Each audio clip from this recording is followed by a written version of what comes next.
मुझे आज़ादी देश से नहीं देश में चाहिए। आज़ादी आज़ादी लेके रहेंगे। ये लाइनें हम सबके दिल को छू गई थी। और आज रोज़ाना स्पोक्समैन के दरबार सियासत में कन्हैया कुमार हैं और आज़ादी की बात करेंगे। हमारे साथ आने के लिए बहुत बहुत धन्यवाद।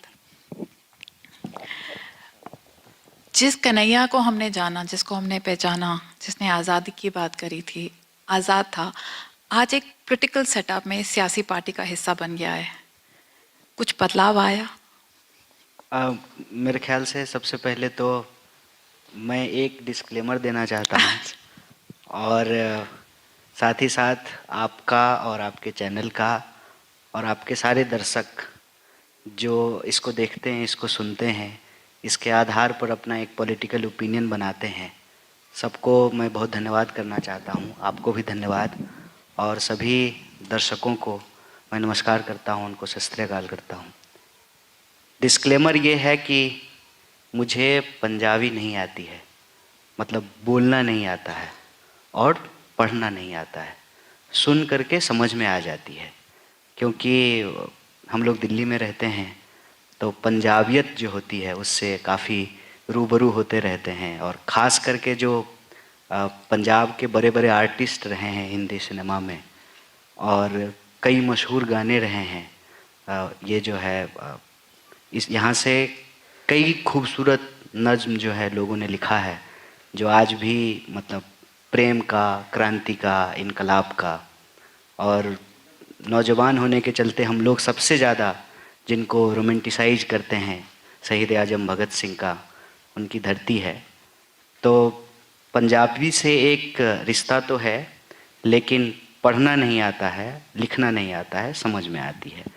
तो मैं डिस्क्लेमर ये इसलिए दे रहा हूँ कि मेरा कोई दावा नहीं है कि मैं पंजाब को समझता हूँ, और मैं समझता हूँ कि किसी को भी ये दावा नहीं करना चाहिए। हमारा देश इतना बड़ा है कि किसी एक इलाके में पैदा हुआ इंसान, किसी एक इलाके में पला बढ़ा इंसान, और जितनी हमारी स्कूली और कॉलेज का एजुकेशन होता है, यूनिवर्सिटी का, वो हमारे इस विशाल देश के इतिहास को, कल्चर को पूरी तरह से समझने का दावा नहीं कर सकता है। वो तो हम किसी चीज़ को समझ नहीं सकते। जो कहता है मैं समझता है वो सबसे ज़्यादा बेवकूफ़ होता है शायद। जब तक कोशिश जारी है तब तक या हम इस पर चर्चा करेंगे।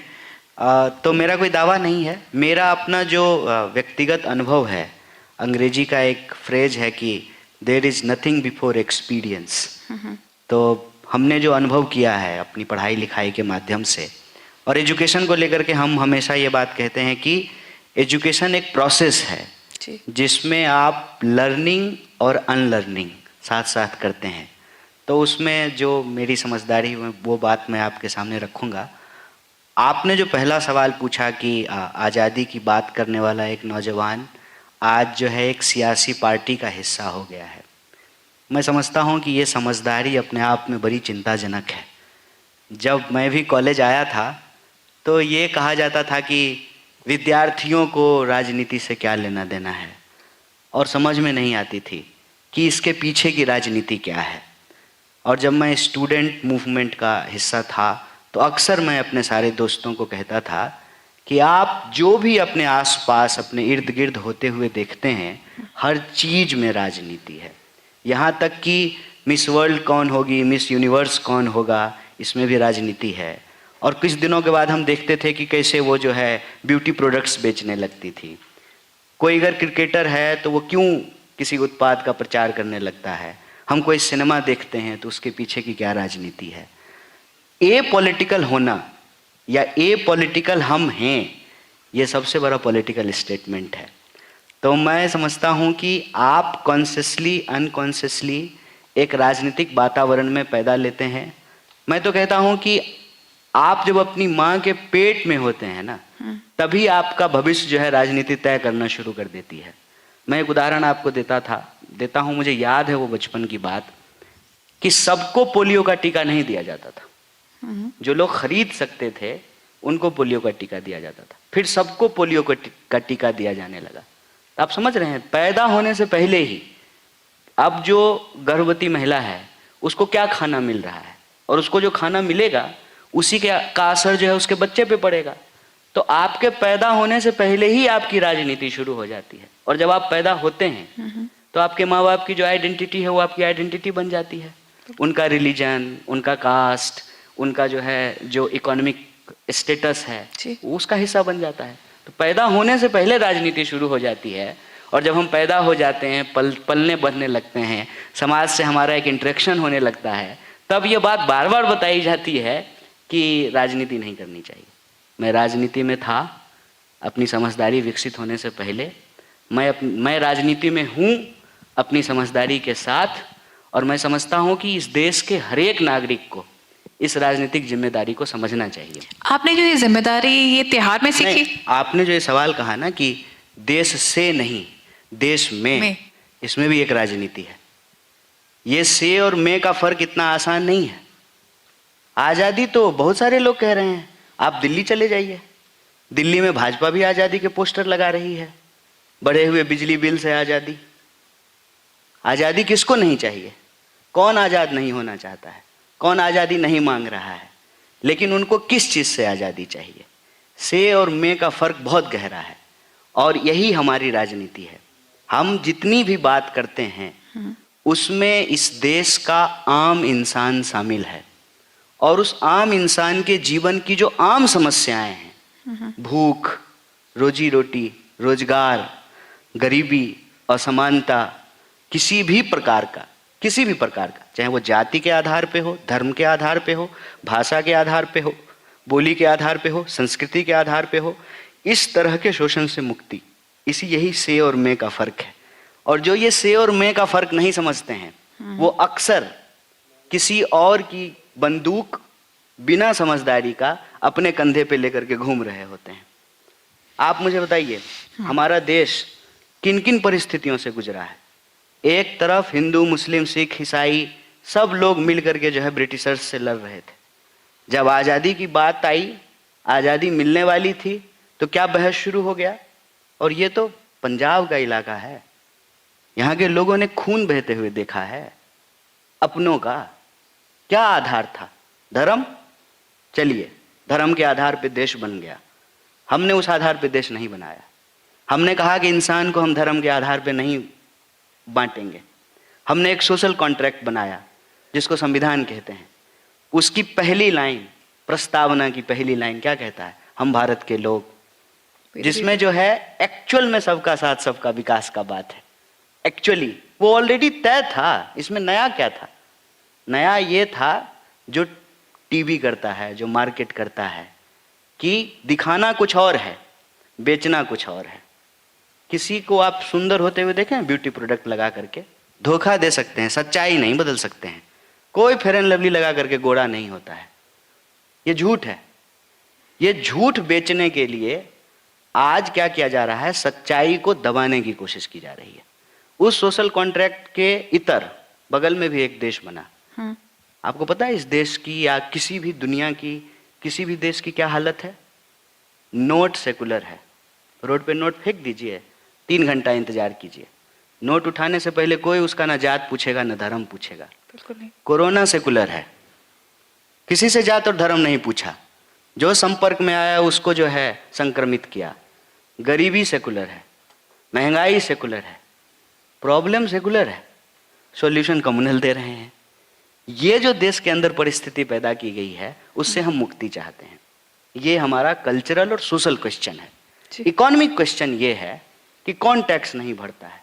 आप भी टैक्स भरते हैं, हम भी टैक्स भरते हैं। हमने अगर ये स्वेटर खरीदा है तो हमने टैक्स भरा है।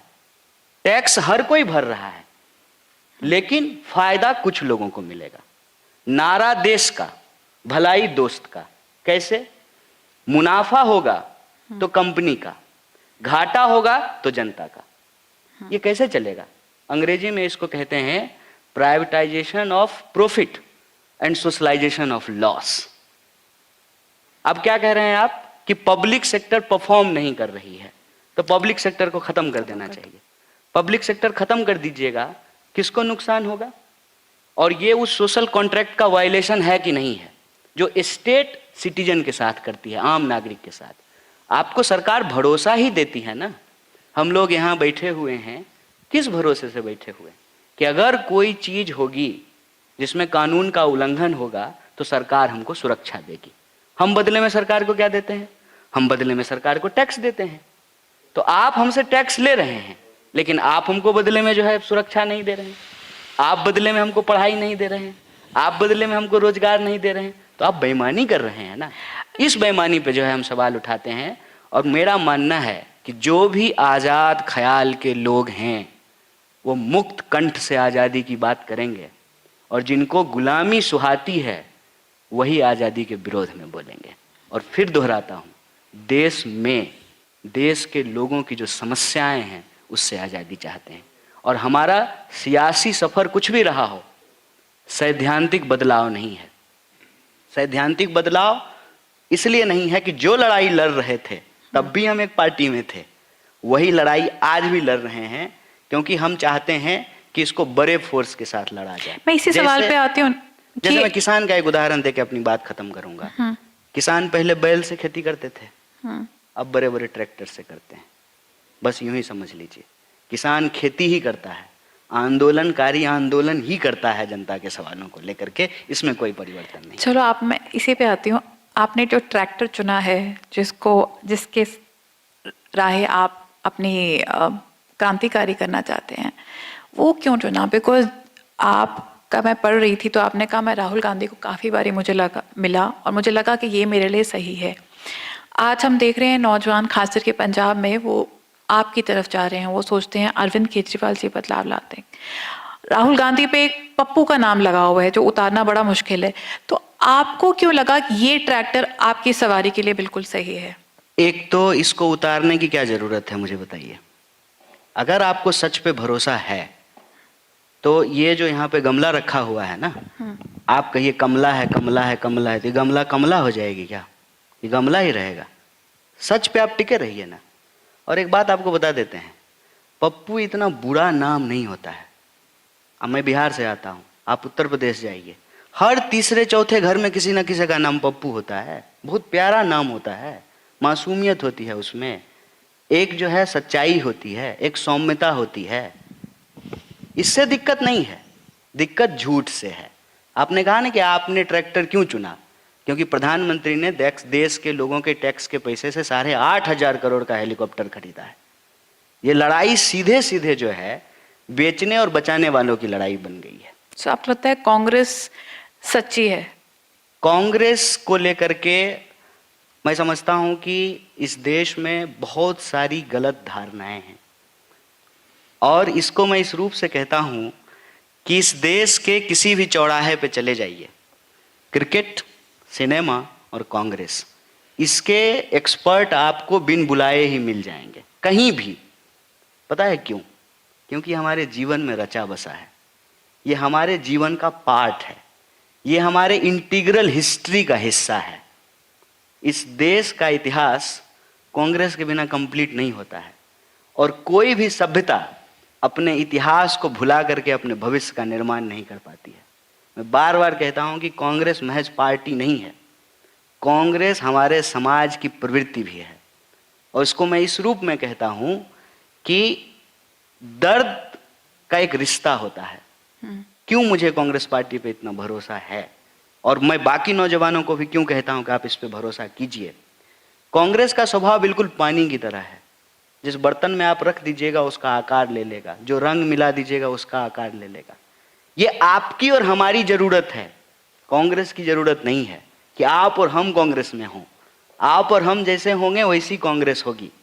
कांग्रेस जो है ये एओ ह्यूम वाली कांग्रेस नहीं है, इसकी कई यात्रा रही है, इसके कई स्टेज रहे हैं, और आज हम ये देख रहे हैं बिल्कुल साफ साफ अपनी आंखों से कि कोई भी मेन स्ट्रीम लीडर सच्चाई बोलने को तैयार नहीं है। राहुल गांधी सच बोल रहे हैं हिम्मत से। लोगों को पता है कि ये बोलने से जो है इलेक्टोरल नुकसान हो सकता है, क्योंकि हर कोई जो है धर्म के पाले में खेलना चाहता है। हम इंसानियत की बात को छोड़ना नहीं चाहते हैं।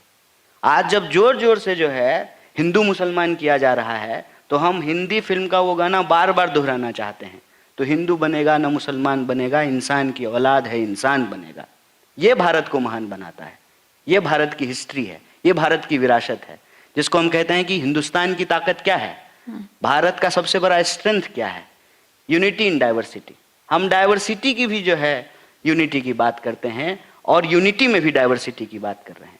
हर किसी की आवाज छुप ना जाए, दब ना जाए, छूट ना जाए, उसको बोलने की कोशिश कर रहे हैं। तो उस नेतृत्व के साथ अगर हमारा लड़ाई का एक जो है इंटरेस्ट जुड़ा हुआ है कि जैसा भारत हम चाहते हैं और जिस भारत को लेकर के वो अपनी चिंता व्यक्त कर रहे हैं उसमें समानता है, तो फोर्स को आपस में टकराने की क्या जरूरत है, उनको साथ आना चाहिए। मैं नौजवान होने के लिहाज से, एक ऑर्डिनरी यूथ होने के लिहाज से आपको बोल रहा हूं, और किसी भी यूथ को ये सोचना चाहिए, आज जिस तरीके से प्रोडक्शन सिस्टम बदल रहा है, मैं आ रहा था रास्ते में सड़क बन रही थी, ह्यूमन लेबर लगातार कम हो रहे हैं। मैंने आपको एग्जाम्पल दिया कि बैल से वो खेती नहीं होती है, अब जो है ट्रैक्टर से खेती होती है, तो ह्यूमन लेबर कम होगा। दूसरी तरफ हमारी पॉपुलेशन लगातार बढ़ रही है, तो उसको रोजी रोटी, कपड़ा, मकान, शिक्षा, स्वास्थ्य, सड़क, बिजली ये देना जरूरी है। ये अगर नहीं देंगे तो शांति भी नहीं होगी। हमारे यहाँ एक राष्ट्रवादी कवि दिनकर जी, वो कहते थे शांति नहीं तब तक जब तक सुखभाग न नरका सम होगा। जब तक आप बेसिक चीजें लोगों में डिस्ट्रीब्यूट नहीं करेंगे तो समाज में शांति नहीं रहेगी, अराजकता रहेगी। लेकिन आप देख लीजिए कि क्या किस तरीके की परिस्थिति से हम गुजर रहे हैं। देश का ग्रोथ रेट माइनस में चला गया और मोदी जी का दोस्त का ग्रोथ रेट जो है वो एकदम स्काई रॉकेट की तरह ऊपर चला गया है। वो ट्रिकल डाउन थ्योरी पे बिलीव करते हैं कि ऊपर से पैसा नीचे को आएगा। कहाँ आ रहा है, यही तो देखने की बात है। यही सवाल हम उठा रहे हैं कि अगर आप रोजगार नहीं दे सकते हैं, 5 दशक में अगर देश में सबसे ज्यादा बेरोजगारी है, तो जो टैक्स आप कलेक्ट कर रहे हैं उसकी प्रायोरिटी क्या होगी? उसकी प्रायोरिटी आपका 8,500 करोड़ का हवाई जहाज और 15 करोड़ का कार नहीं होना चाहिए, और जो है 10 लाख का चश्मा नहीं होना चाहिए, 20 लाख का सूट नहीं होना चाहिए। उसकी प्रायोरिटी ये होनी चाहिए कि आप न्याय जैसी योजना को लागू करें कि इस देश के जो नौजवान हैं, और स्किल की कमी है क्या, 5 लाख लोग हर साल इस देश में इंजीनियर होते हैं भाई साहब, और टोटल रोजगार 1,35,000 रोजगार आप पैदा कर रहे हैं। ये भी मैं आपको 3 साल पहले का आंकड़ा दे रहा हूं, क्योंकि सरकार ने अब साफ साफ कह दिया कि वो तो अनएम्प्लॉयमेंट को लेकर के कोई डेटा ही नहीं देगी। तो ना बेरोजगारी की संख्या बताएंगे, ना बेरोजगारी से बाहर निकालने के लिए देश को कोई योजना बताएंगे। करना क्या है? करना यह है कि समाज को जाति और धर्म के बीच में जो है उलझा करके रखना है, ताकि रोजी रोटी, कपड़ा, मकान जैसे सवाल जो हैं वो नज़रअंदाज किए जा सके। कन्हैया, जैसे आप बात कर रहे हैं बेरोजगारी की, इस माहौल में अगर हम कर्नाटका में देखें, मुझे वो देख के बड़ा अजीब लगा कि जो बच्चे इस वक्त उनको अपने करियर की टेंशन होनी चाहिए, पॉलिटिकल हम है, पर उनको ये फिक्र था कि दूसरा कोई लड़कियां हिजाब पहन के क्यों आ रही हैं, उनको इतनी तकलीफ हुई। तो मैं ये पूछ रही हूँ कि आज नौजवान अपने फ्यूचर के बारे चिंतित नहीं है, उनको नौकरी के बारे चिंता नहीं है, वो जो जिस चीज़ की आप बात कर रहे हैं वो टॉलरेंस तो नौजवानों में नहीं रही। अब तो ये भी नहीं कह सकते आगू कर रहे हैं, अब तो ये कह रहे हैं कि हम आम एक विद्यार्थी, कॉलेज जाता विद्यार्थी, उसमें इतनी टॉलरेंस रही नहीं।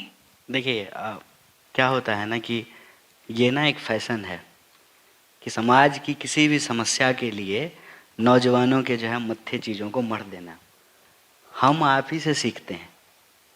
नौजवान जिस समाज में पैदा होता है, उस समाज में चीज़ें हो रही होती हैं, जो घट रही होती हैं, वही चीज़ें वो ग्रहण करता है, उसी चीज़ को वो सीखता है, उसी चीज़ को वो इम्प्लीमेंट करता है। हमको ये देखना पड़ेगा कि जो सरकार बोलती है और जो सरकार करती है उसमें गैप कहाँ है। जो नीति की घोषणा होती है और उसके पीछे की जो नीयत है वो हमको समझना पड़ेगा। और मैं इसका अंतर्विरोध आपको बताता हूँ। आरएसएस के नेता कहेंगे कि लड़कियों को घर से बाहर नहीं निकलना चाहिए, और प्रधानमंत्री जो आरएसएस की शाखा में गए हैं, बचपन से उनका दावा है, वो पता नहीं कब चाय बेचते थे और कब जाके शाखा में डंडा घुमाते थे, वो कहते हैं बेटी बचाओ बेटी पढ़ाओ। बेटियों के साथ जो अन्याय करने वाले लोग हैं, ठीक है, उनको वो नेता बना करके रखते हैं, उसको मंत्री बना करके रखते हैं। ये है कथनी और करनी में फर्क। ये है नीति और नियत का दोष। नियत अगर साफ होगी ना तो अपने आप चीजें जो है स्वाभाविक तरीके से होती है। जैसे मैं एक एग्जांपल आपको देता हूँ, सिगरेट के पैकेट पे वो गंदा सा जो है ना फोटो बना देने से लोग सिगरेट पीना बंद नहीं करते। उल्टे जो है ना रिवर्स साइकोलॉजी वर्क करती है। इंसान को लगता है कि कितना पिएंगे कि इस स्टेज पे पहुंच जाएंगे।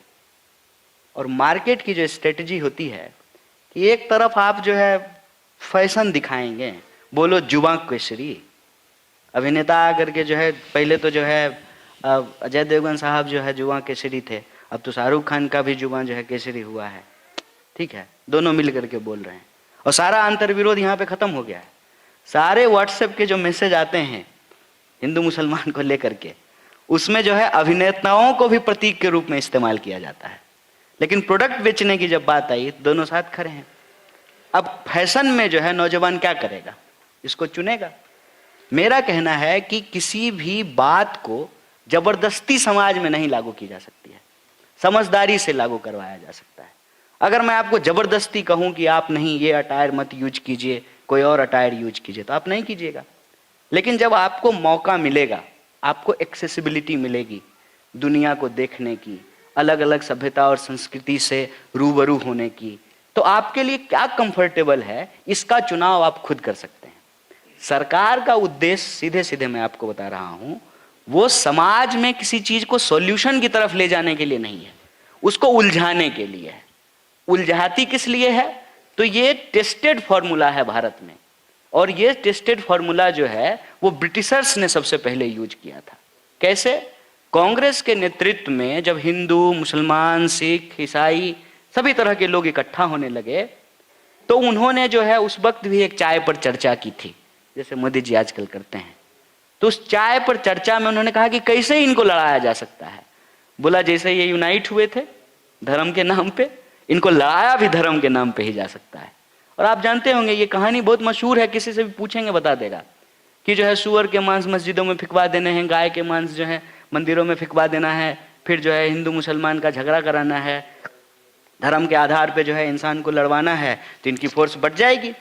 और आप ये देख लीजिए कि आजाद होने के बाद भी कितना बड़ा दर्द जो है इतिहास के सीने पे लेकर के हम लोग घूम रहे हैं कि हमारे देश का बंटवारा हो गया धर्म के नाम पर। बार बार ये देश को वहीं पहुंचाना चाहते हैं। और मैं आपकी जानकारी के लिए और आपके दर्शकों के लिए याद दिलाना चाहता हूं, सावरकर और जिन्ना मिल करके सरकार बनाए थे, ये लोगों को भूलना नहीं चाहिए। इस देश को गांधी की समझदारी की जरूरत है।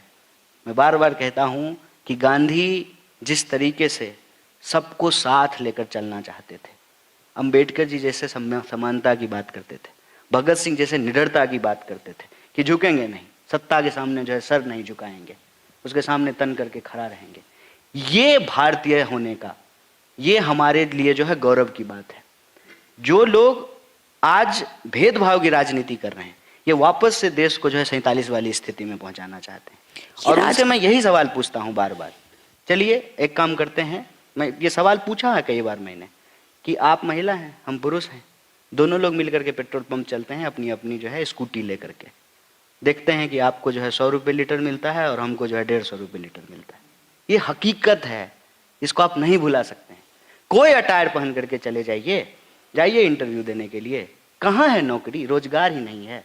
कब तक इन सवालों को जो है हम आंख बंद करके रखेंगे? इसको हमको एड्रेस करना पड़ेगा। और इसीलिए हम कहते हैं कि देश को गांधी की उस समझदारी की जरूरत है। रघुपति राघव राजा राम, पतित पावन सीताराम, ईश्वर अल्लाह तेरो नाम, सबको सन्मति दे भगवान। उसमें मजदूर भी, किसान भी, आम इंसान भी, यही हमारी बात है। कन्हैया बातें सुनने में बहुत अच्छी लगती हैं, करने में भी अच्छी लगेगी। हाँ, आप मौका दीजिए, हम इसको इम्प्लीमेंट करके दिखाएंगे। यही तो हम पंजाब की जनता से अपील करना चाहते हैं। चलो इस पे आते हैं। पंजाब की जनता ने आपको एक बहुत भारी रेफरेंडम से जिताया था। इतनी सीटें शायद पंजाब ने कभी किसी को नहीं दी जितनी पिछली बारी 5 साल पहले कांग्रेस को जिताई।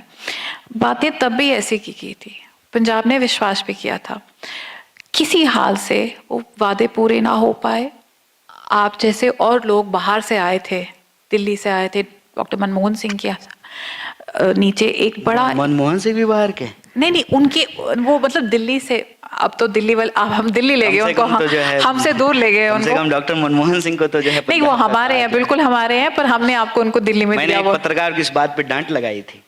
मैंने उनको कहा कि आप मोदी जी कह रहे हैं और मनमोहन गवर्नमेंट बोल रहे हैं, ये ठीक बात नहीं है। मैं मनमोहन सिंह जी कह रही हूँ, मनमोहन सिंह नहीं जी। नहीं, आपने कहा है। मैं कह रहा हूँ कि इससे एक साइकोलॉजी पता चलती है। जी।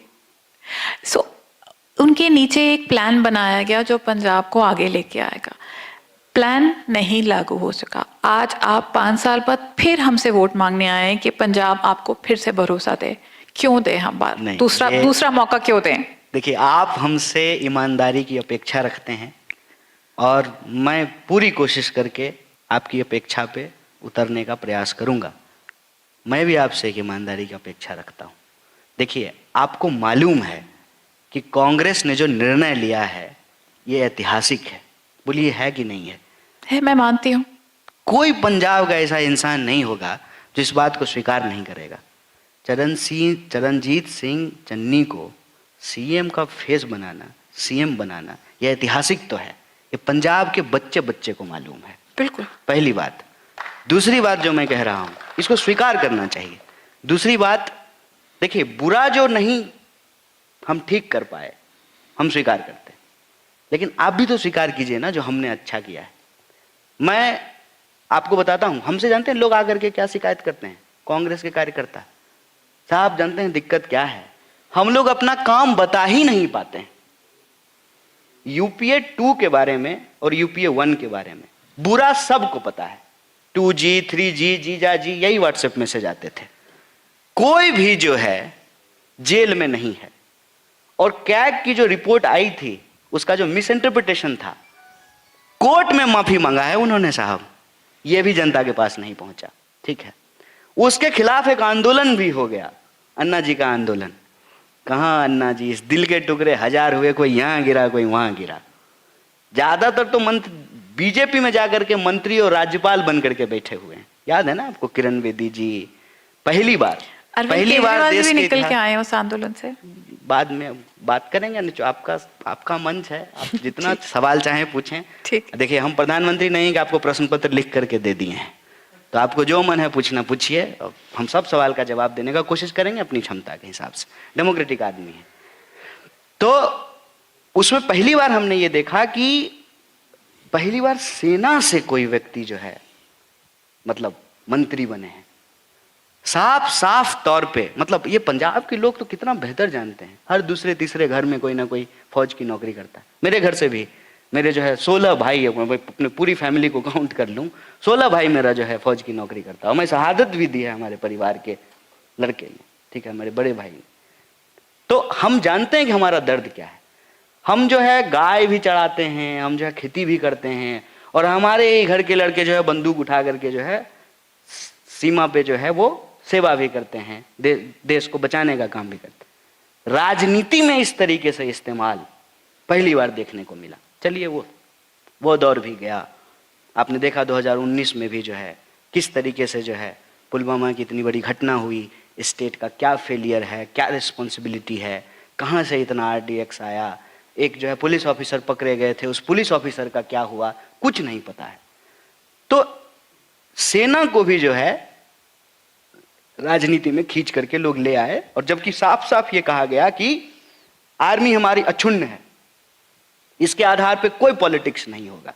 और आप जानते हैं कि जनरल BK सिंह जो है वो सेनाध्यक्ष थे, वो अन्ना आंदोलन में जो आए थे एकदम प्रोमिनेंटली जो है, और फिर मंत्री भी बने। ये सब हमने अपनी आंखों से होते हुए देखा है। खराब, एकदम खराब। मनमोहन सिंह तो बोलते ही नहीं है, यही सब कहा जाता था ना। मनमोहन सिंह, देश में कितनी बड़ी बड़ी घटनाएं हो जाती हैं। प्रधानमंत्री जी को आप बोलते हुए सुने हैं किसी भी सवाल पे? 750 किसानों की शहादत हुई भाई साहब, कोई बोला? आप कहते हैं कि हमने कुछ नहीं किया। सबसे पहले पंजाब की कांग्रेस सरकार ने उन किसानों को शहीद माना। 400 से ज्यादा परिवारों को नौकरी दी जा चुकी है, बाकी लोगों को भी दी जाएगी। मुआवजा दिया गया है, बिजली का बिल माफ किया गया। अगर मैं गलत बोल रहा हूं तो आप मुझे मेरे मुंह पे फैक्ट मारिए। अगर मैं सही बोल रहा हूं तो मेरा अनुरोध है, आग्रह है कि आगे से यह मत कहिए कि कुछ नहीं हुआ है। मैं- और यूपीए 1 यूपीए 2 की भी कुछ बहुत इंपॉर्टेंट चीज आपको बताता हूं। पहली बार एजुकेशन को राइट टू लाइफ के अंतर्गत लाया गया कि राइट टू लाइफ है ये, आपको अपने सिटीजन को एजुकेट करना पड़ेगा, उसको पढ़ाना पड़ेगा। राइट टू एजुकेशन बिल लागू हुआ। राइट टू इंफॉर्मेशन, यही राइट टू इंफॉर्मेशन के एक्टिविस्ट हुआ करते थे हमारे दिल्ली के जो सीएम साहब हैं। राइट टू इंफॉर्मेशन को किसने इंप्लीमेंट किया? मनरेगा। मनरेगा का आप डेटा उठा करके देखिए। करप्शन से हम इनकार नहीं करते हैं। मैं बार बार कहता हूं कि जो सामाजिक प्रॉब्लम है, जो राजनीतिक प्रॉब्लम है, उससे कोई भी समाज या कोई भी राजनीति अछूता नहीं है, वो हम सब का प्रॉब्लम है। अगर चुनाव में बाहुबल का इस्तेमाल होता है तो ये देश के सामने एक चुनौती है, एक पार्टी का सवाल नहीं है। कहां नहीं हो रहा है, हम जस्टिफाई नहीं कर रहे हैं, उसको हमको एक कलेक्टिव फॉर प्रॉब्लम के रूप में एक्सेप्ट करना पड़ेगा। जब एक्सेप्ट करेंगे तो इसका इलाज ढूंढेंगे।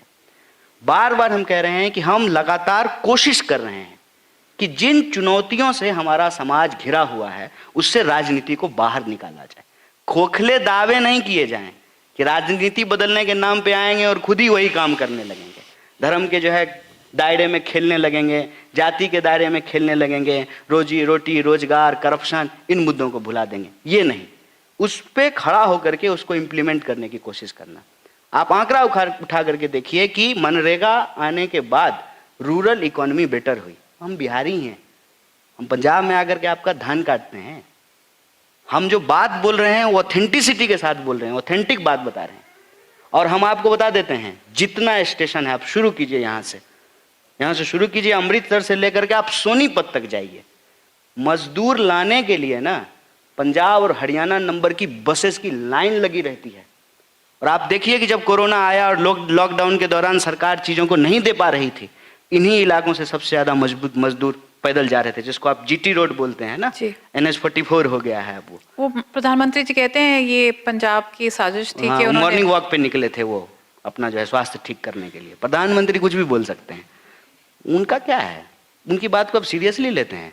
देश सीरियसली लेना बंद कर दिया है, अभी मत लीजिए, वो कुछ भी बोलते हैं। बार बार जीतते कैसे हैं अगर देश सीरियसली नहीं ले रहा? तो जीतते हैं, जो सवाल आपने पूछा था, हिजाब, हिंदू मुस्लिम, मंदिर मस्जिद, 1400 साल के बाद जो है देश को जैसे आप आजादी मिली कहते हैं है। राजनीति में वही है जो समाज में है, तो ये हमारे समाज में ये सोच है ना। बिल्कुल है, इसको स्वीकार करने में क्या दिक्कत है? आप मुझे बताइए कि टीवी अगर नफरत परोस रहा है तो उसको हम देख रहे हैं ना। ऐसा तो नहीं है कि मोदी जी टीवी खरीद करके हर घर में पहुंचा दिए हैं। टीवी हम खुद खरीदे हैं ना, रिचार्ज हम खुद कराते हैं ना महीने महीने।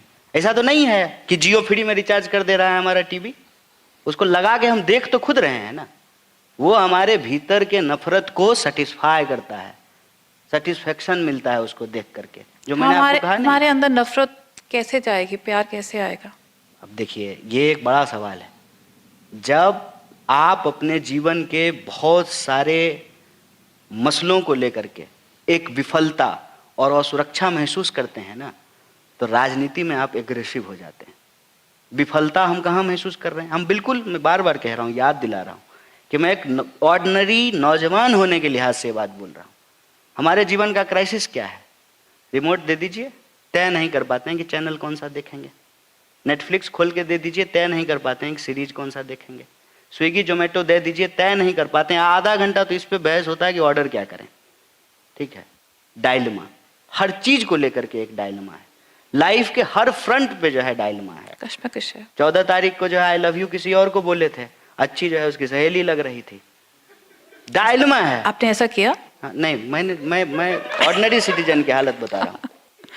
आपकी तो शादी हो चुकी है ना वैसे? नहीं, आप क्यों इतना जो है ऐसा नहीं है। शादी वादी का रहने दीजिए, क्या ही फर्क पड़ रहा है इससे। तो ये आप प्रधानमंत्री से प्रभावित हैं इस बात पे? मैंने प्रधानमंत्री को देख करके, मैं तो उनके विरोध में जो है शादी कर लूं, ऐसा नहीं है। मुझे बिल्कुल उनका एंटीथीसिस होना है। अच्छा। हाँ, बिल्कुल एंटीथीसिस होना है। तो कभी आप योगा नहीं करेंगे? क्योंकि मेरा दिल टूटा है, मैं बार बार कहता हूँ। जैसे एक दिल टूटा हुआ आशिक होता है ना, प्रधानमंत्री के साथ भी हमारा जो है उस तरह का संबंध है। आप सोच रहे हैं कितनी खुशी की बात है, कितना आनंद आया होगा इस देश के हमारे जैसे नौजवानों को ये देख करके। भाई साहब एक गरीब का बच्चा प्रधानमंत्री बन गया, क्या ताकत है डेमोक्रेसी का। उसी वक्त जो है नेहरू जी के प्रति इज्जत भी मन में आई कि भाई नेहरू जी देश के प्रधानमंत्री नहीं बने होते, गलती से जो है पाकिस्तान जैसी स्थिति अगर यहाँ हो गई होती तो जो है ये संभव नहीं हो पाता। मुझे गर्व महसूस हुआ अपने देश की जमहूरियत पे, लोकतंत्र पे, कि एक गरीब का बच्चा देश का प्रधानमंत्री बन गया। क्योंकि हम लोगों को यही तो लगता था कि देश की असली हकीकत क्या है। ऐसा लग रहा है जैसे जो है मतलब किसी को कुछ करना ही नहीं पड़ रहा है और कोई जो है चप्पल घिस करके परेशान है, फिर भी जो है बेसिक चीजें नहीं मिल पा रही है। बहुत अच्छा लगा। लेकिन कुछ ही दिन में जो है आपको बोले ना कि गमला जो है वो गमला नहीं होगा, हकीकत सामने आ गई। भाई कौन करता है ये, आप कीजिएगा। मैं उसकी साइकोलॉजी समझना चाहता हूं कि प्रधानमंत्री जी अपियर हुए, नाम लिखा हुआ सूट पहन लिया ये आदमी। हम बोले अरे भाई साहब धोखा हो गया। ये बिल्कुल वही धोखा है जो किसी मॉल के कपड़े के दुकान के बाहर जो है लिखा रहता है सेल अप टू 70% ऑफ। कुछ नहीं मिलता है उसमें, बस वो स्टिकर पे होता है 70% ऑफ, मिलता कुछ नहीं है। खुशी जो है ना वो दुख में तब्दील हो गई, दिल टूट गया कि भाई तो ठग लिया ये आदमी। बोला हर साल जो है 2 करोड़ नौकरी देंगे, एक भी नहीं दिया। किसको नौकरी मिली है? अमित शाह के बेटा को, जय शाह को। उसका अंग्रेजी वाला इंटरव्यू सुने थे? क्या मतलब फर्राटेदार जो है, एकदम ऐसा लगा जैसे ऑक्सफोर्ड से पढ़ के आया हो। उसको नौकरी मिली, हमको क्या मिला? पत्थर, डंडा, धर्म के नाम पे जो है दंगा। हमको तो ये मिला ना। जेल पे भेजा आपको? नहीं, वो तो ठीक है, वो तो वरदान है, वो तो वरदान है। मुझे बड़ी बड़ी जो है इस बात की जो है ना ख्वाहिश थी। और जो है हम लोग बचपन में एक सीरियल देखा करते थे युग, उसमें जो है आज़ादी के आंदोलन के बारे में दिखाया जाता था। तो सोचते थे कि हम लोग अगर उस ज़माने में होते, नौजवान होते तो क्या कर रहे होते। अपने आसपास वो आंदोलन होते हुए देखते हैं तो ऐसे वो नौजवान जो है वो नज़र आते हैं। आपने किसान आंदोलन में ऐसे बहुत सारे नौजवानों को कवर किया होगा। आपने जो है एंटी करप्शन मूवमेंट में बहुत सारे ऐसे नौजवानों को कवर किया होगा। उनका भी दिल टूट गया। ये जो नेता है और ये जो राजनीति है, ये जो राजनीति का कल्चर है, उसके खिलाफ ही हम लोग एक ऐसा कल्चर चाहते हैं कि एक आम इंसान, सचमुच का आम इंसान, सच का आम आदमी जिसको कहते हैं ना, उसके हाथ में राजनीति आए। थोड़ी देर पहले आपने स्वीकार किया है कि बदलाव तो हुआ है। नहीं, यही मैं बदलाव आपसे स्थापित ज्यादा करना चीजें है। बता सकती हूँ क्योंकि आप पंजाब के। आप चन्नी जी वाले सवाल पे भागिए मत। नहीं, मैं भाग नहीं रही, मैं इधर ही बैठी हूँ। आप मतलब उसको उस पे बात करना चाहिए। उसी पे आ रही हूँ मैं। आपसे इनसे ज्यादा मैं मानती हूँ कि कांग्रेस को प्रचार करना नहीं आता। इससे ज्यादा चीजें हुई हैं। एक ही सूबा जिसमें सूबा सरकार ने किसानों का कर्जा माफ किया है। ये नहीं है कि कांग्रेस ने काम नहीं किया।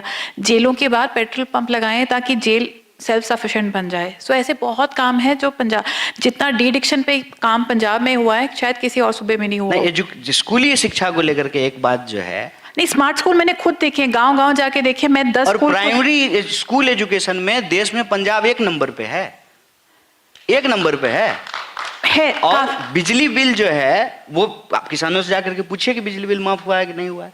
और सिर्फ पंजाब की बात नहीं है, मैं आपको बताता हूं छत्तीसगढ़ के अंदर जब बघेल साहब सीएम बने, चावल जो है वो गोबर से सस्ता है, गोबर चावल से महंगा है।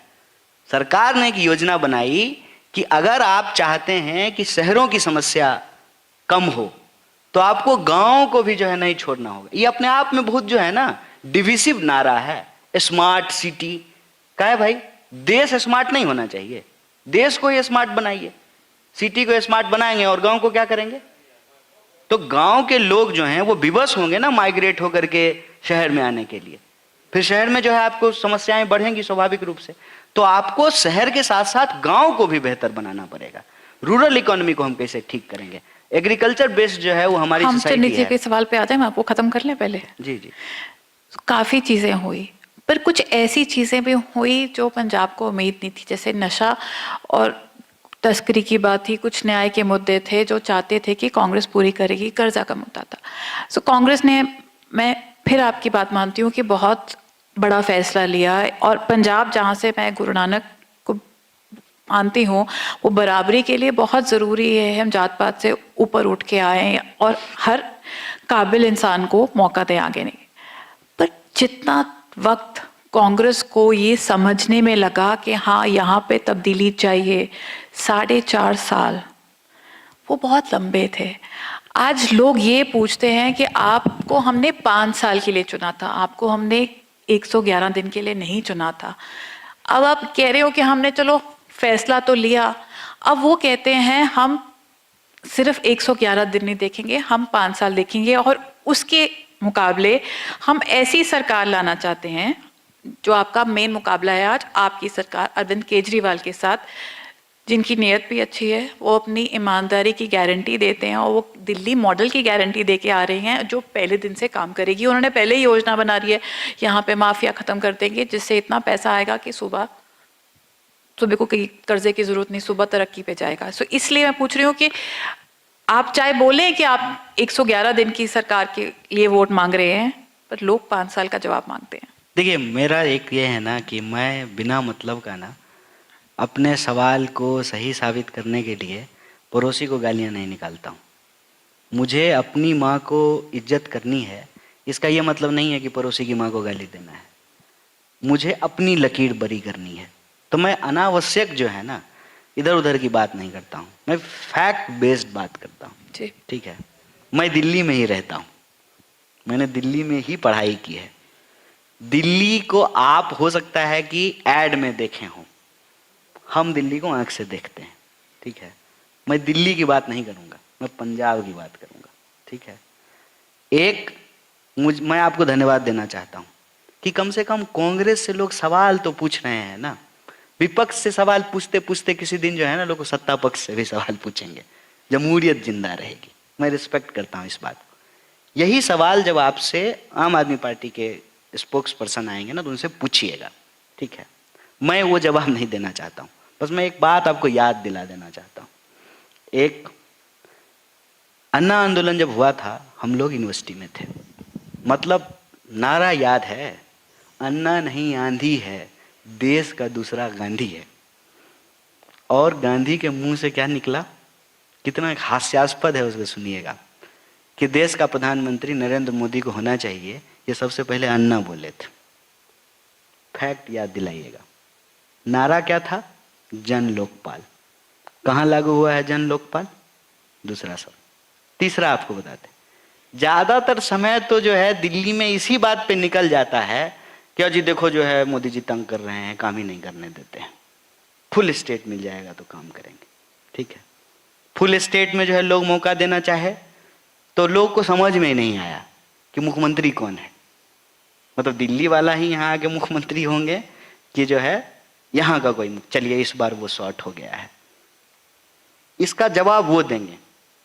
हम क्या कर रहे हैं और हम क्या कर सकते हैं, मैं ये बोलना चाहता हूँ। मैं आम आदमी पार्टी को अननेसेसरी क्रिटिसाइज नहीं करना चाहता हूँ। कोई भी जो लोग कह रहा है कि हम स्कूल देंगे, ठीक है, तो मैं कह रहा हूँ कि पंजाब का स्कूल प्राइमरी एजुकेशन ऑलरेडी जो है नंबर 1 पे है।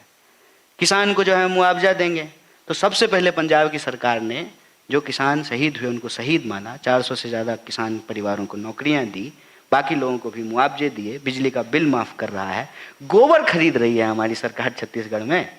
हमारा ये कंसर्न है कि हम रूरल इकोनॉमी को बेटर करना चाहते हैं। और आज नहीं, मैं कह रहा हूँ कि यूपीए के टाइम पे जो है मनरेगा लागू हुआ और मोदी जी आकर के कहे थे कि मनरेगा नहीं चलेगा, इसको हम बंद करेंगे, लेकिन उनकी भी मजबूरी थी, वो मनरेगा बंद नहीं कर पाए। उसके बाद उसमें आगे आता हूँ रोजगार के सवाल पे। कौन रोजगार की बात कर रहा है? 2019 का कांग्रेस पार्टी का घोषणा पत्र उठा करके देखिए। अगेन प्रचार में भरोसा ही नहीं रखते हैं, प्रचार करते ही नहीं है, प्रचार करने ही नहीं आता है। हमको लगता है कि झूठ जो हमारे बारे में बोला जाता है ना, दुष्प्रचार भी एक प्रचार है। बदनाम हुए तो क्या हुआ, नाम नहीं हुआ क्या? पप्पू पप्पू बोल करके यही पहुंचा दिए सब व्हाट्सएप ग्रुप में। और आज जब सवाल पूछ रहे हैं ना, तो वो सवाल मेरा तो है नहीं, वो सवाल तो देश का है। बेरोजगारी 50 साल में सबसे ज्यादा, ये तो देश का सवाल है। इकोनॉमी जो है वो पीछे चली गई है, माइनस में चली गई, ये तो देश का सवाल है। बेरोजगारी को लेकर के कॉन्क्रीटली एक योजना अगर कोई दिया है तो कांग्रेस पार्टी ने 2019 में न्याय की योजना लेकर के आई कि आप रोजगार के सवाल को तभी एड्रेस कर सकते हैं जब आप 2-3 बड़े पूंजीपतियों को, ठीक है। और एक बार जो है ये सवाल जो है अक्सर जो है लोग पूछा जाता है जब इकोनॉमिक चर्चा होती है, क्या डिफरेंस होता है पूंजीपति में और उद्योगपति में? दोनों शब्द तो एक नहीं है ना, दो अलग अलग शब्द हैं ना, क्या डिफरेंस है? जो पूंजीपति हैं वो उद्योग नहीं लगाते हैं, वो पैसा से पैसा कमाते हैं, सट्टा बाजार। ऐसी सरकार सटोरिया है। अनफॉर्चुनेटली जो है वो हमारी यूनिवर्सिटी की पढ़ी हुई है। वो क्या बोली कि 30% टैक्स लेंगे बिटकॉइन पे, इसका ये मतलब नहीं है कि ये लीगल हो गया है। तो कल को गांजा पे भी टैक्स लीजिए और कह दीजिए टैक्स लेंगे, लेकिन इसका ये मतलब नहीं है कि लीगल हो गया है।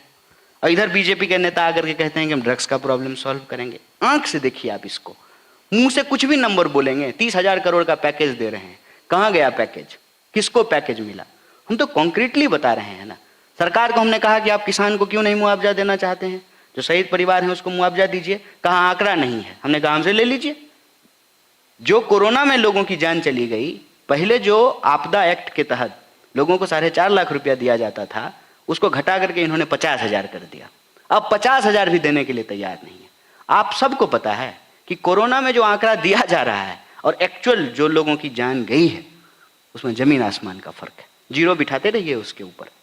ये जो परिस्थिति है, इस परिस्थिति से निकालने के लिए हम कॉन्क्रीट बात कर रहे हैं और उसको जहां जहां हमको मौका मिला है उसको हम उस परिस्थिति से निकालने के लिए उस स्टेट में जो है अपनी भूमिका निभा रहे हैं। जहां नहीं कर पाए हैं उसको स्वीकार करते हैं। कौन सा ऐसा चीज है जिसको स्वीकार नहीं किए? स्वाभाविक रूप से देश में अगर 70 साल में मोर और लेस सरकार में रहे हैं, कुछ अच्छा भी किया और कुछ बुरा भी किया। जब भी कोई ये सवाल पूछता है 70 साल में कांग्रेस ने क्या किया, वही किया जो आप 7 साल में बेच रहे हैं। सीधा जवाब है। आप मुझे बताइए कि देश कहीं आगे नहीं बढ़ा है? चांद पे नहीं गए हम, मंगल पे जाने का प्रयास नहीं किया, सड़कें नहीं बनी, जो है बिजली के तार नहीं बिछाए गए देश में, टेलीफोन के तार नहीं बिछाए गए, मोबाइल नहीं आया, संचार क्रांति नहीं हुई, एजुकेशन नहीं मिला। नहीं होता जेएनयू तो हम आपके सामने बैठ करके जो है आप बात कर रहे होते और आप हमको बुलाते। हम आपके जो है धान के चंडीगढ़ मिला, ये तो हम भी मानते हैं। नहीं, हम आपके खेत में धान काट रहे होते साहब, ये सच्चाई है। हमारा ही भाई बंधु है ना जो आपके यहाँ आकर के धान काटता है। ये हुआ नहीं, परिस्थिति बदली ना। कैसे कहते हैं कि कांग्रेस काम नहीं किया? और एक सिंपल सा जवाब, आप अपने जीवन के सारे काम में अनुभव को प्राथमिकता देते हैं। हर काम में कपड़ा सिलवाना हो तो वहां सिलवाएंगे जहां सिलवाते आ रहे हैं, चश्मा बनवाना हो वहां बनवाएंगे जहां बनवाते आ रहे हैं, घर में कोई झगड़ा फसाद हो गया है उस वकील के पास जाएंगे जिसके पास केस देते रहे। गाड़ी चलाने के लिए किसको देते हैं? घर में 2 बच्चे हैं, एक नया नया गाड़ी सीखा है उसको गाड़ी देते हैं, जो पहले से चला रहा है उसको गाड़ी देते हैं। देश चलाने का जिसको अनुभव है, अनुभव को प्राथमिकता दीजिए। पंजाब में जब हमको मौका मिला हमने काम किया। आप अपने जीवन के हर छोटे बड़े निर्णय में अनुभव को प्राथमिकता देते हैं और देश की जो बात है उसमें हम अनुभव को प्राथमिकता नहीं देंगे। कितना बड़ा प्रॉब्लम था पंजाब का, उस परिस्थिति से निकल करके हम लोग बाहर आए और डॉक्टर मनमोहन सिंह पार्लियामेंट में खड़ा होकर के याद दिलाते हैं, देश के सामने माफी मांगा। आज उस हिस्से को हम जोड़ पाए। फिर उससे उसको बांटने का काम कौन किया? किसान आंदोलन के दौरान मीडिया ने। और वो कौन मीडिया है? जो सरकार के ऐड पे चलता है। ये हकीकत है, इसको स्वीकार कीजिए। कांग्रेस रोजी रोटी कपड़ा मकान तो देगी ही, दे ही रही है, उसको बेहतर करने का कोशिश कर ही रही है। साथ ही साथ जो है ना शांति का वादा देती है। सब मिल करके एकजुट होकर के रहेंगे, इससे देश ताकतवर बनेगा, ये हमारी गारंटी है। आपकी बातों में आप बोलते इतना अच्छा है, सुन के अच्छा लगता है। बोलते हैं नहीं, सच्चाई हमेशा अच्छी लगती है। अच्छा तो जो है भगवंत मान साहब भी बोलते हैं, मैं उनका जो है पॉलिटिकल सटायर सुनता था। ये सटायर नहीं है, ये मैं यही कहता हूँ, एक्सपीरियंस को मानना चाहिए। ये हमारा हकीकत है, हमारा अनुभव है, हमारा जीवन है। हम किताब में पढ़ी हुई बात नहीं बोल रहे हैं। उसी तरह से हम क्यों कह रहे हैं कि ये जो फेस बदला है, इसमें सबसे बड़ी चीज है ना, ये मजाक नहीं है, लोग उस पर मीम बनाते हैं। हर एक आम पंजाबी की यही हकीकत होगी, जो एक साधारण इंसान होगा, कि अपनी जिंदगी के जद्दोजहद में ना वो कई काम करता है। हो सकता है उसको बचपन में सिंगर बनने का मन हो, जीवन की परिस्थिति उसको खेत में काम करने के लिए मजबूर करे। खेत में काम करते करते वो सोचे कि हम डॉक्टर बन जाएं, डॉक्टर का एग्जाम देने का जो है उसके पास पैसा नहीं है तो कंपाउंडर का जो ट्रेनिंग ले ले। यही एक इंसान की हकीकत होती है। मुझे नहीं लगता है कि आपने भी जीवन में तय किया होगा कि आप एक दिन पत्रकार बन जाएंगे। आपके भी कुछ और ख्वाब रहे होंगे। जगजीत सिंह तो लिखे ही ना, गाए भी कि कभी किसी को मुकम्मल जहां नहीं मिलता, किसी को जमी किसी को आसमान नहीं मिलता। तो जाके पैर न फटे बिवाई, वो का जाने पीठ पड़ाई। चरणजीत सिंह चन्नी पंजाब के आम आदमी हैं, आम आदमी का जीवन उन्होंने जिया है, उसका दर्द, उसका अनुभव उनको पता है। इसीलिए हम ये दावा कर रहे हैं कि ये जो बदलाव है, ये बदलाव एक शुरुआत है, हमको इसको एक मुकाम तक लेकर के जाना है। और पंजाब की जो समस्याएं हैं जिसको हमने दूर करने का प्रयास किया है, हमको मौका दीजिए, इसको हम मुकम्मल तौर पे जो है पूरा करने का प्रयास करेंगे। बाकी ज़िंदगी आगे बढ़ती रहती है, कमियां आती रहती है, उसको दूर करने का प्रयास चलता रहता है। चरणजीत चन्नी एक दलित भी हैं, पर ये उनको उनकी हकीकत है। क्यों आज कांग्रेस इस शब्द को इस्तेमाल करने से डरती है, घबराती क्यों है? नहीं, देखिए, कांग्रेस डरती घबराती ऐसा नहीं है। कांग्रेस इस सवाल को ना बेचना नहीं चाहती है।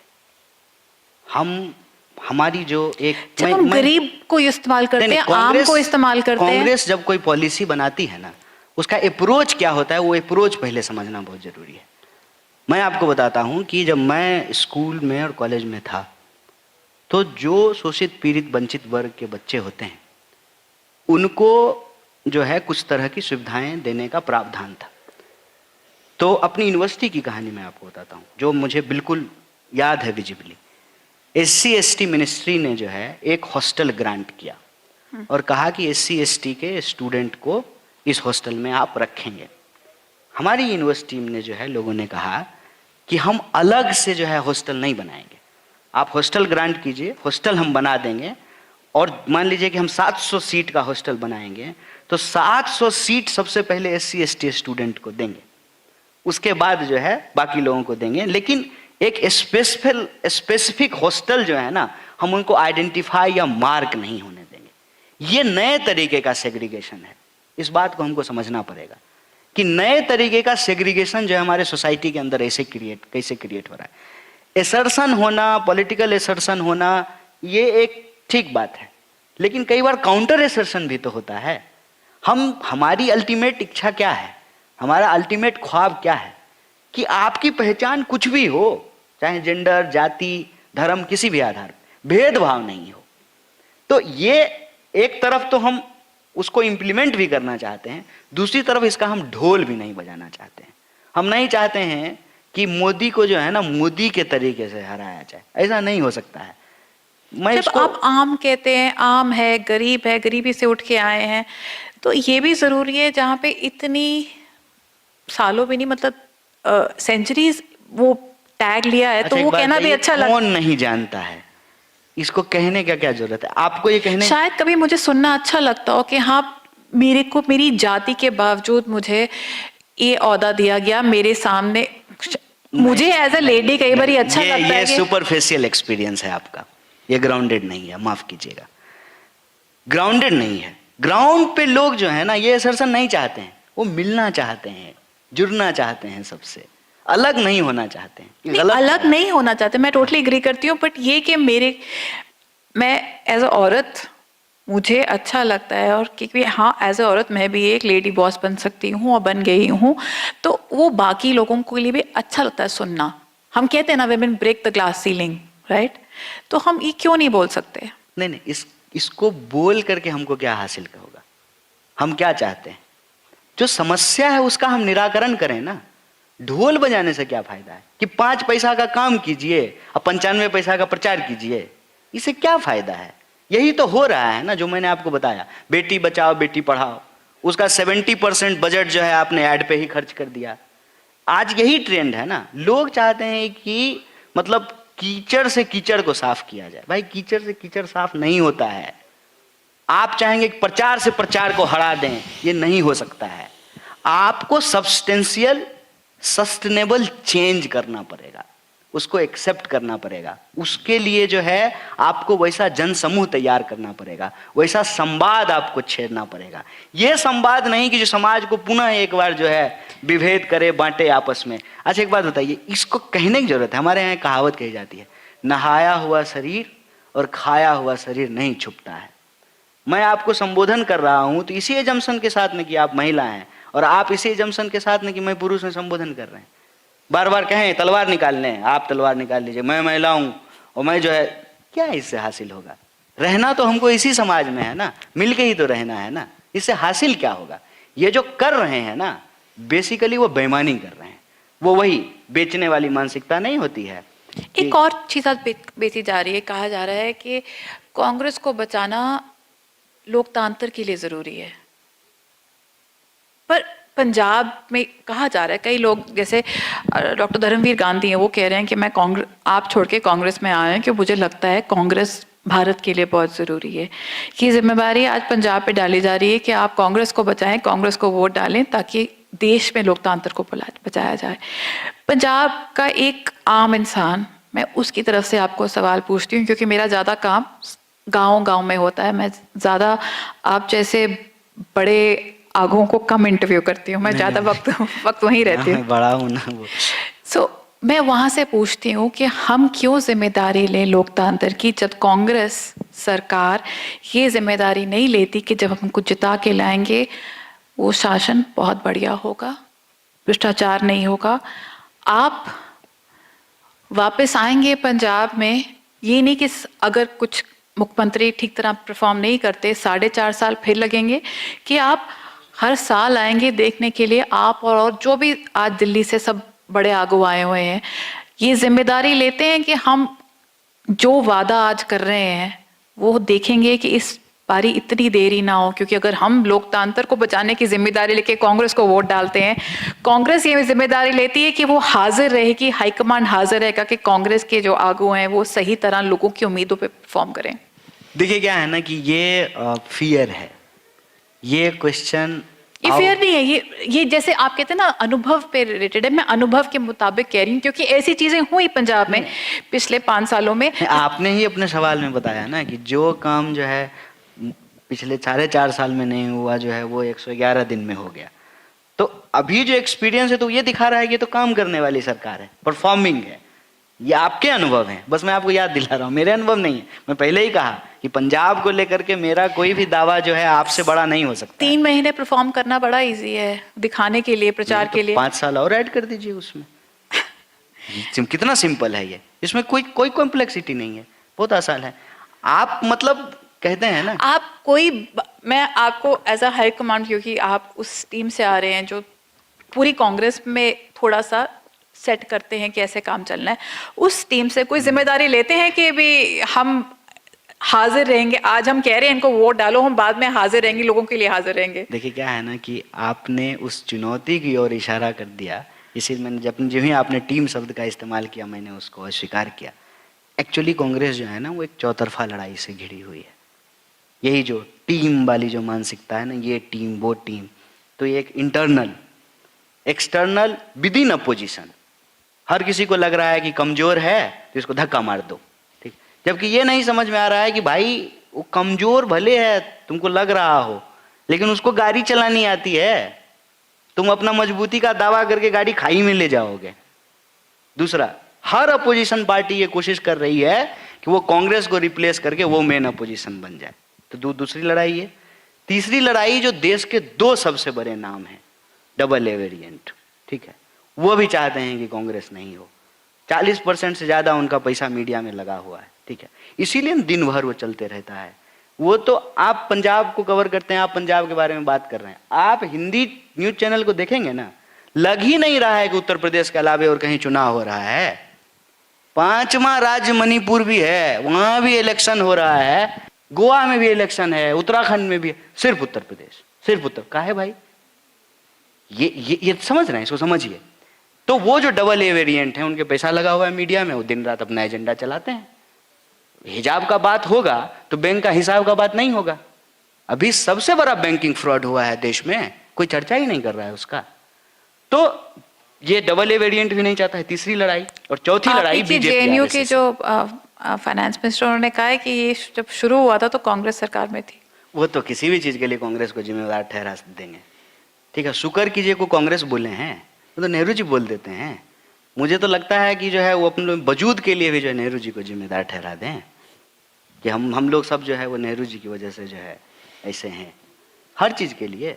मुझे तो डर था जिस दिन वो टेलीप्रॉम्प्टर वाला कांड हुआ था ना मोदी जी का, ठीक है ना, वो ये ना कह दें कि जो है नेहरू जी जो है हैक कर लिए थे, हमारा सॉफ्टवेयर में वायरस डाल दिए थे, कुछ भी बोल देते हैं। उसमें कोई लॉजिक थोड़ी होता है, कोई तर्क थोड़ी होता है। अरे आप हैं सरकार में, आप सरकार चला रहे हैं, लोग आपको मौका दिया है, आप सबको छोड़ करके सीधे नेहरू जी पे चले जाते हैं, तो उसका क्या कर लीजिएगा? उसका तो कोई मतलब, हमारे यहाँ कहते हैं कि तर्क का जवाब तर्क से दिया जा सकता है, थेथरई का जवाब आप क्या दीजिएगा? मतलब इसको और आसान भाषा में बोलें कि कोई अगर सो रहा है तो उसको जगा दीजिएगा, सोने का जो नाटक करेगा उसका क्या कर लीजिएगा? तो ये सरकार जो है बेसिकली उसी मोड में है। इस परिस्थिति से जो है लोगों को निकलना है। इसीलिए मैं कहता हूं कि कांग्रेस को मेरी जरूरत नहीं है, मेरे जैसे नौजवानों की, जो लोग देश से चिंता करते हैं, उनकी जरूरत है कांग्रेस। और कांग्रेस में वो आएंगे, उनका अपना समर्थन देंगे, उस पर भरोसा जताएंगे, उसी से जो है बदलाव का एक रास्ता निकलेगा। और जो गांधी जी ने आपको कहा है उस बात में सच्चाई है कि कांग्रेस को जितना मौका मिला उतने समय में वो डेमोक्रेसी को मेंटेन करके रखे। और डेमोक्रेटिक होने का मतलब ये होता है, जैसे मैंने आपको एक एग्जांपल दिया, 5 राज्य में चुनाव हो रहा है, जो एयर टाइम है ना वो डेमोक्रेटिक नहीं है। आप योजनाओं को उठा करके देख लीजिए, वो डेमोक्रेटिक नहीं है। तो एक फुल फ्लेज स्टेट को रन करना, जहां ये जीएसटी का पैसा वापस नहीं कर रहे हैं, ऐसी परिस्थिति में पंजाब जैसे राज्य को चलाना, उसमें अनुभव की दरकार है। और वो अनुभव जो है कांग्रेस पार्टी के पास है। जहां तक कांग्रेस पंजाब के भीतर बदलाव का जो एस्पिरेशन है, उस एस्पिरेशन का हम सम्मान करते हैं, उसको रेस्पेक्ट करते हैं। और आज हमारे पास जो है बदलाव के प्रतीक, आम आदमी पार्टी के प्रतीक जो है वो चरणजीत सिंह चन्नी है। और मुझे भरोसा है कि पंजाब ने जो है हर मौके पे, चाहे कश्मीर का सवाल हो कि कन्याकुमारी का सवाल हो, किसान का सवाल हो कि नौजवान का सवाल हो, खुल करके रोड पे निकलते हैं। आप आज़ादी के आंदोलन से लेकर के आज तक का इतिहास उठा करके देख लीजिए। और आपने जो है गुरु नानक देव जी की बात की है, एक वाक्य जो है हम लोगों को भी पढ़ाया समझाया जाता था, क्योंकि मैं एक ऐसे स्कूल से पढ़ करके आया हूँ जहाँ की प्रार्थना जो है ना वो अपने आप में इंक्लूसिव थी। तू ही राम है, तू रहीम है, तू करीम कृष्ण खुदा हुआ, तू ही वाहेगुरु, तू यीशु मसीह, हर नाम में तू समा रहा। ये हमारे स्कूल का प्रार्थना था। और हमको जो है रोज सुबह सुबह जो है संविधान की प्रस्तावना जो है उसकी प्रतिज्ञा दिलाई जाती थी। तो गुरु नानक देव जी के बारे में जो है एक वाक्य हम लोगों को भी पढ़ाया गया। और मुझे याद है वो कि एक बार एक सेठ, एक साहूकार बोला कि आप आइए हमारे घर में खाना खाने के लिए। और उसी वक्त जो है एक गरीब ने कहा कि जो है आप हमारे यहाँ खाना खाने के लिए तो आएंगे तो बहुत अच्छा हो। वो उस गरीब के घर खाना खाने के लिए चले गए। साहूकार जो है वो रूठ गया, नाराज हो गया, बोला कि आप हमारे घर क्यों नहीं आए? तो उन्होंने कहा कि तुम्हारी खून से, तुम्हारी रोटी से जो मुझे खून टपकता हुआ दिखाई देता। न्याय की भूमि है पंजाब, बलिदान और त्याग की भूमि है पंजाब। आज देश को इसकी हिम्मत की और इसकी एकता की ज़रूरत है। ये हिम्मत और एकता जो है ना, वो पंजाब के किसानों ने जो किया है, पंजाब के नौजवानों को भी जो है एक रास्ता देना पड़ेगा। और बीजेपी के सामने कांग्रेस एक अनुभवी और सबको साथ लेकर चलने की क्षमता रखने वाली, और काम जब आप करेंगे ना, ठीक है, जब आपको घर में मान लीजिए बच्चे होंगे तो वो भी आपस में नाराज हो जाएंगे, नहीं नहीं उसको जो है ज़्यादा बिस्किट दे दिया, मुझे कम बिस्किट दे दिया, ये नाराज़गी होती है। लेकिन आप उसको अपने साथ लेकर के चल सकते हैं, क्योंकि मैं बार बार वही कहता है, जाके पैर न फटे बिवाई, वो का जाने पीर पड़ाई। जो देश की आज़ादी के लिए लड़ा है, जो कुर्बानी दी है, वही देश की आज़ादी को अक्षुण्ण भी रख सकता है।